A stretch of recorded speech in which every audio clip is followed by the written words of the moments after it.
Bia Kamal Kanwa TV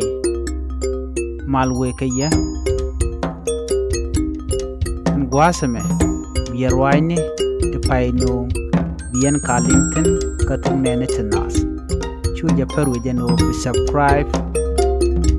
Kapi comment Kapi notification bell Biditwan Wana Kadarabani Kajan Ngwasame Dr. Riek Machar ne chin chamoy ka gwat tidit ka kuma espele mayo kene te shinuore shiken kanak la dinkani ke jang bargazal a changani wude shal ka me parkol me shiro da kwanyan tame ala interim leader ka gwa Dr. Riek Machar a jala nuar kelona Canadian content kwa plotter ki kwa jala netin kwa Dr. Riek Machar kwa jawuch ki lat kenen go Riek Machar cha gwada cha wude shalga me parkol cha jalatin neti ka jita nure ko ken ka jor to kwa kaneke ken panken chike ji ayo neke tukda kenyam na me a confusion me kam ke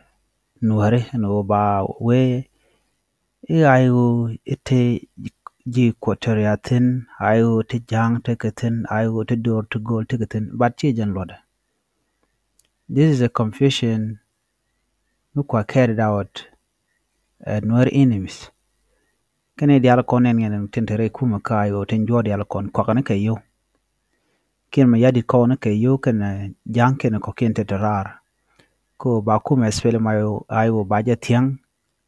a kene ti lokanwar ko ba man dan le rod ba ko la ngaika kan jor yal kon chicken goro daga ta kayo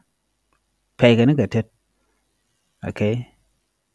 ka ci Dr. Riek Machar chicken dial mo ka gotedit so mala jeno cha ku cha jala du de shal me parkol already Rami ngajamelada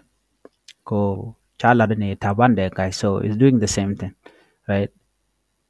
men kwala bel Dr. Riek Machar anuore dial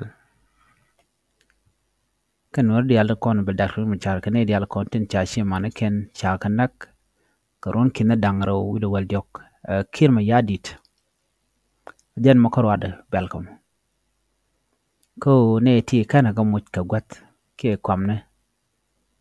chaga palbang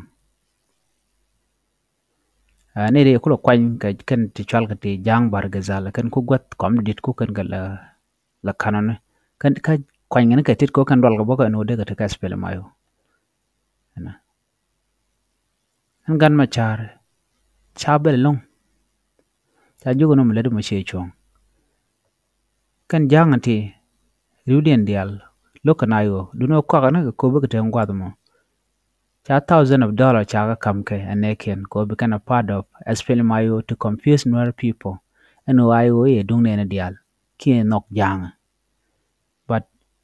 ekach ne ti te kayo ko biken you ken content cha kamke aneken biken go kontu